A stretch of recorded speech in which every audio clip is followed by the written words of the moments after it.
The Game of Life, and How to Play It by Florence Scovel Shinn. You've been playing a game your entire life, but no one ever handed you the rulebook. You chase goals, fight obstacles, and call it fate when things don't go your way. But what if the game was never meant to be about struggle? What if there are laws, invisible yet exact, that govern every move, every outcome, every dream? And what if, right now, you could learn to play with power, grace, and divine certainty? Florence Scovel Shinn called it the game of life. And once you know the rules, nothing is ever the same again. You begin to see that life isn't random. It's a mirror, reflecting your words, your thoughts, your beliefs. Every person, every event, every circumstance is part of a pattern you've been weaving with your own consciousness. This game isn't about luck or chance. It's about alignment. The universe isn't a battlefield. It's a perfectly ordered field of law, spiritual law. And the moment you learn to play by those laws, life stops resisting you. Florence Shinn taught that there are only two forces moving through your life: fear and faith. Fear builds walls, faith opens doors. Every thought charged with emotion becomes a seed planted in the fertile soil of the invisible. What you continually think and speak becomes your experience. You realize that your words are not mere sounds, they are creative commands. Each word you speak sends an instruction into the spiritual substance that surrounds you. Speak limitation, and limitation appears. Speak abundance, and abundance moves toward you. In this revelation, you discover the first great law of the game, the law of expectation. You do not receive what you wish for, you receive what you expect. If you believe you will fail, you magnetize failure. If you hold faith in victory, the whole universe rearranges itself to prove you right. But this is not about forcing positivity, it's about entering the vibration of divine order, the quiet knowing that everything is already working for your highest good. When you step into that state, you stop chasing, you stop grasping, you begin to declare with authority, "I am guided, protected, and provided for." And when you declare it with conviction, unseen forces move on your behalf. Florence reminds you, faith knows it has already received and acts accordingly. This is the secret of manifestation. Not anxious wanting, but calm certainty. To play the game well, you must learn to release. You cannot attract what you cling to. You must trust the process. Enough. To let go. To speak your word, then allow it to unfold without interference. The mind doubts, the spirit knows. When you choose the knowing, the outer world bends to your inner command. You begin to see that failure, rejection, and loss were never punishments, they were redirects. Life has always been moving you toward the realization of your divine pattern. Nothing is ever truly lost, it merely changes form. Florence calls this divine principle substitution, that for every loss, something greater is already on its way. When one door closes, it does not mean rejection, it means redirection toward the perfect door. You are no longer a victim of circumstance. You are a conscious player in a cosmic design, and yet, this is not a game of competition, but of cooperation with infinite intelligence. You do not fight to win, you align to flow. You don't conquer others, you master yourself. When fear arises, you remember the sacred counter-command, "I am fearless in the face of seeming danger. For God is my defense and deliverer."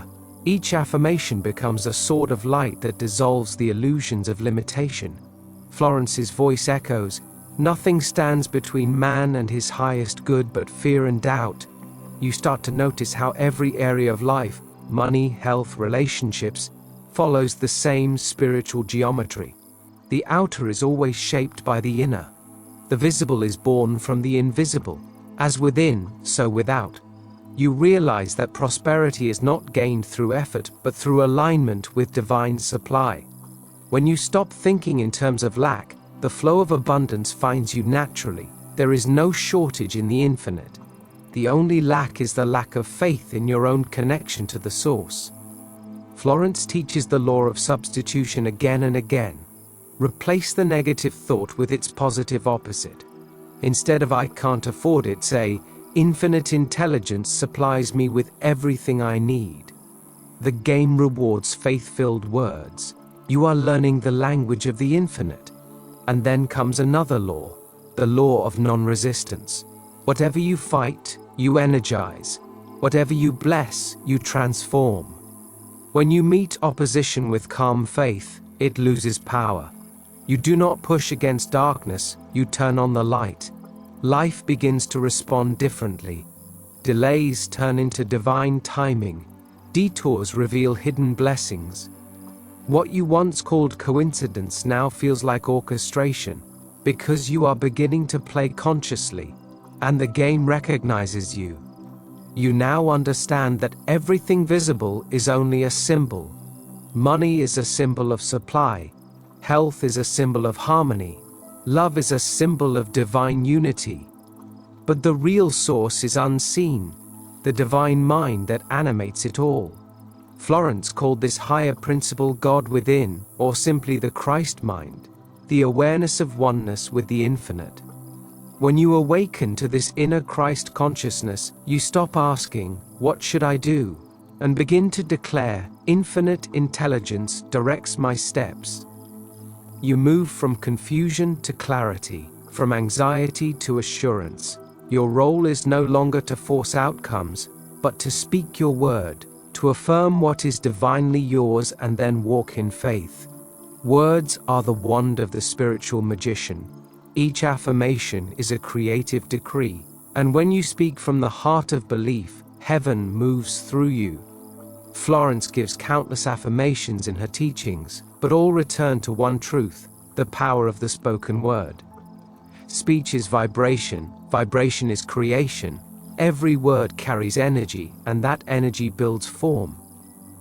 You become aware of how carelessly people speak, words of fear, of limitation, of lack. And you choose differently. You speak light, you speak peace, you speak abundance. When faced with difficulty, you no longer say "this is impossible." You declare, "There is no resistance in divine mind." Every obstacle dissolves in perfect order. And then you rest, because you know your word has gone forth and cannot return void. Florence's teaching is not passive optimism, it is spiritual precision. She shows you how to think with purpose, to speak with faith, to live with expectancy.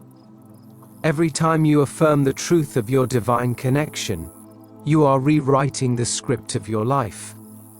You begin to sense an invisible partnership guiding your every move. Intuitive nudges, synchronicities, and sudden ideas start to appear like moves on a cosmic chessboard. You are no longer guessing.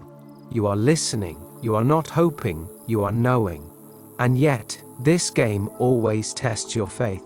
There will be moments when appearances contradict your declaration, when what you see looks like failure.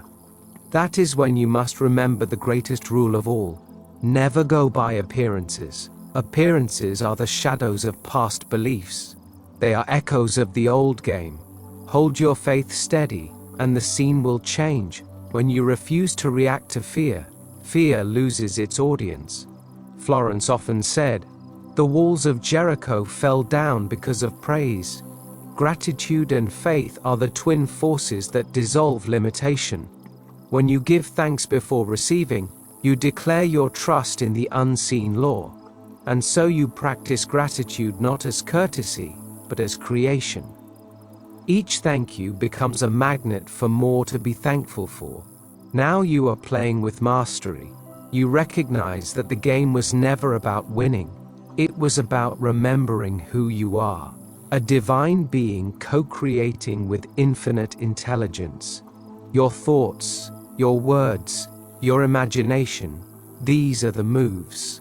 The laws are constant, the board is infinite, and the goal? Harmony. Harmony in every aspect of your life, health that reflects peace, relationships rooted in love, and abundance that flows without effort. Florence reminds you that when you align with the divine pattern, everything unfolds easily. What once seemed impossible becomes inevitable. You begin to see beauty in every delay, purpose in every pain, and guidance in every challenge. You have learned that life is not a battle. It is a game played in perfect love. And the master player is the one who remembers the truth. The outcome has already been decided by divine law. Your only task is to play your part with faith. Now, when life presents a challenge, you no longer say, "Why is this happening to me?" You say, "This is my chance to demonstrate faith." Every difficulty becomes a new level in the game, another opportunity to practice presence, courage, and trust. You live no longer as a pawn of circumstance, but as a conscious co-creator. You have learned to affirm, release, and receive. To think truth when fear shouts illusion. To bless when others curse. To speak life where others speak lack. And so your world changes. The people around you begin to feel your peace. Opportunities seem to appear from nowhere. Doors open that logic cannot explain. But deep down you know why. You are no longer playing by chance. You are playing by law. The invisible has become visible through your consciousness. The game has revealed its purpose, to awaken you to your divine power. And in this realization, you smile, because now you know how to play. You whisper the truth that Florence Scovel Shinn left for all who are ready to remember. No man is your enemy, no man is your friend, every man is your teacher. And with that, the board clears, the game resets, and you, now conscious, fearless and free, begin the next move with faith.